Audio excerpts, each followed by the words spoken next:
오픈 환 포지션이라는 것은요, 예를 들면 어떤 기업이 지금 LC를 신용장을 100만 불을 발행을 했다. 100만 불의 거래가 일어났다 했을 때 그 100만 불이라는 그 외환 규모 이것을 포지션이라고 합니다. 환 포지션이라고 해요. 그래서 이 한 포지션의 한도 관리를 해야 되고 또 이것을 이제 한 포지션을 가지고 최대 손실 가능액 한 포지션과 변동성을 곱하면 value at risk와 같은 최대 손실 가능액을 그 소위 리스크량을 구할 수 있는데 이런 것을 또 한도 관리를 해야 되고 그리고 또 이제 스트레스 상황에서 손실이 발생할 수 있는 예를 들면 스트레스 상황이라는 것은 환율이 예를 들어 3% 이상 하루에 3% 이상 변했다든지 이런 극심한 그런 스트레스 상황에서 발생할 수 있는 이런 손실에 대비해서 그런 손실에 대한 한도도 또 관리를 해야만 합니다. 자, 여기서 이제 여러분들이 이제 국제 금융 분야에 아니면 그 글로벌 경영에 대해서 관여를 하게 되면 외환바라는 그 개념을 여러분들이 듣게 됩니다. 여기서 바라는 것은 value at risk, 최대 손실 가능액이라는 그런 개념인데 그 최대 손실 가능액은 환 포지션과 시그마 환율의 표준 편차를 곱하고 거기에다가 이제 95% 신뢰 구간에 해당되는 Z값인 1.65를 곱하면 바 값이 나옵니다. 그걸 이제 그래프로 표시를 하면 여기 5%에 해당되는 그런 것이 바로 value at risk 최대 손실 가능액이라는 그런 얘기를 하는데 여러분들이 이런 얘기를 들으면 바라는 것은 내가 가지고 있는 exposure 외환 포지션에다가 변동성을 곱하고 그 신뢰 수준의 값을 곱하면 거기서 나타나는 값인데 이것은 최대 손실 가능액이라는 뜻이구나 라고 이해를 하시면 되겠습니다. 바의 유용성에 대해서는 이제 그 바는요 누구와도 이렇게 공통적으로 얘기할 수 있는 어떤 공통된 지표입니다. 그래서 이 바를 예를 들어서 우리 회사의 1개월 바는 10억입니다 라고 얘기하면 이런 얘기가 됩니다. 우리 회사에서 한 달 동안 가지고 있는 환 포지션으로 인해서 입을 수 있는 손실은 최대 10억 원입니다 라고 얘기하는 것으로 이해를 하시면 되겠습니다. 이제 이러한 내용을 바탕으로 기업의 그 환 리스크 사례, 한 중견기업의 환 리스크 사례에 대해서 살펴보도록 하겠는데요. 이 기업의 그 환 리스크 현황을 보면 내부적으로는 이제 환 포지션이 점점 규모가 증가하는 데 비해서 환 리스크 관리 지침이라든가 내부 시스템이 부족하고 환 리스크 관리 전문가도 없는 그런 상태입니다. 그리고 외적으로는 원달러 환율 변동폭이 확대되고 그리고 글로벌 그 경영 환경이 점점 변화가 심화되고 그리고 그 앞에 시간에서 알아봤듯이 환 리스크 관리 우수 기업에 대한 금융상 여러 가지 우대 조치를 취하는 이러한 외적 상황들이 있습니다. 자, 이 사례 기업에서 관리해야 될 환 리스크 유형을 살펴보겠는데, 이 기업에서는 환 리스크를 다음과 같이 정의하고 있어요.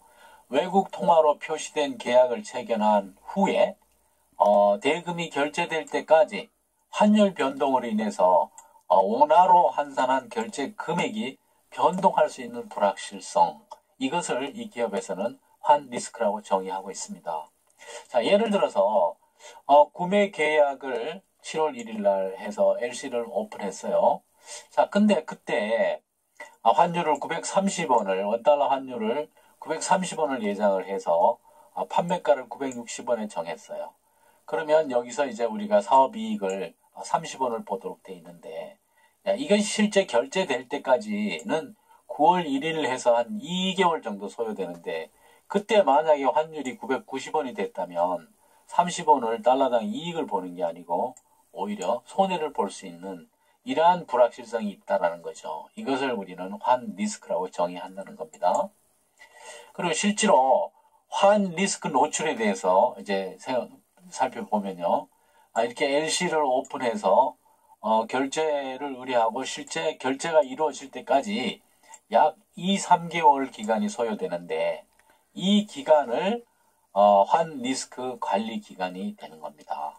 그래서 LC를 오픈하고 수입 일자를 확인하고, 그리고 실제로 수출입이 일어나고, 그리고 나서 수출입 결제를 의뢰하면 자금 회계팀에서 이 결제 대금을 결제할 때까지 이 모든 기간 동안 일어나는 환율의 변동이 이 기업이 가지고 있는 환 리스크 노출 기간이 되는 것입니다. 이 기업에 있어서 이제 환 리스크 노출 규모의 추세를 보면, 기업이 이제 점점 글로벌 경영의 비중을 높여감으로 해서 이게 추세가 나타나는데, 보면 총 수입 규모가 차이가 뭐 시즌별로 차이가 좀 있긴 하겠지만 연 1억 불 정도 발생한다. 그리고 여름 시즌이 가장 규모가 적고, 겨울 시즌에 수입 단가와 생산 수량을 증거로 해서 수입 규모가 제일 크게 증가한다는 추세를 보여주고, 여기서는 이제 원달러뿐 아니고 이게 소싱이 다변화함으로 해서 유로화라든가 홍콩 달러 이런 결제 금액도, 그러니까 통화의 종류도 다양화하고 있다. 이런 추세를 이제 읽을 수가 있고요.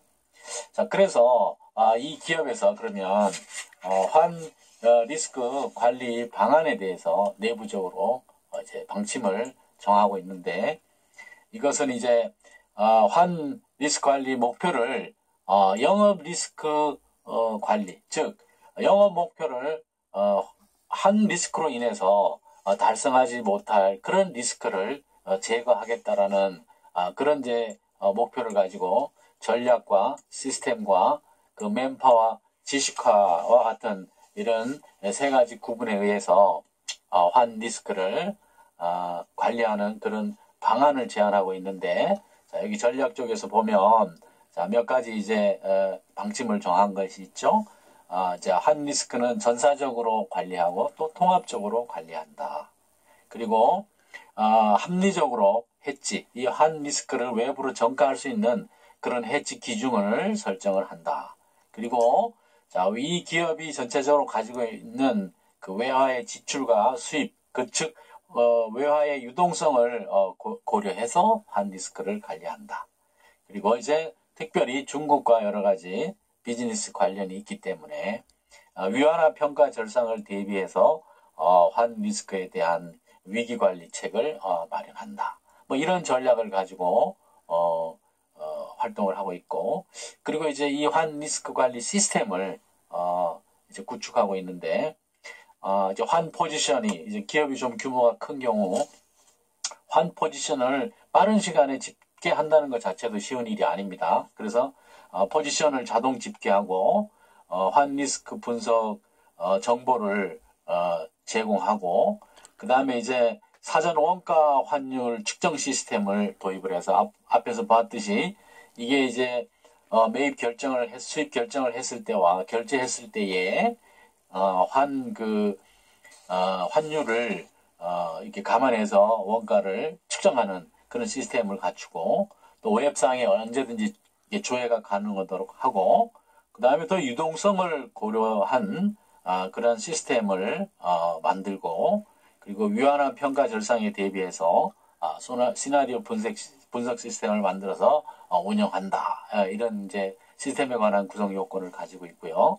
그 다음에 이제 맨파워 분야에서는 내부적으로 리스크 관리 문화를 정책하고, 그리고 리스크 관리 기초 지식을 이제 내부에서 공유하기 위한 교육을 하고, 또 실무 교육과 매뉴얼 작성을 하면서 전문가를 육성을 해서 이러한 환 리스크를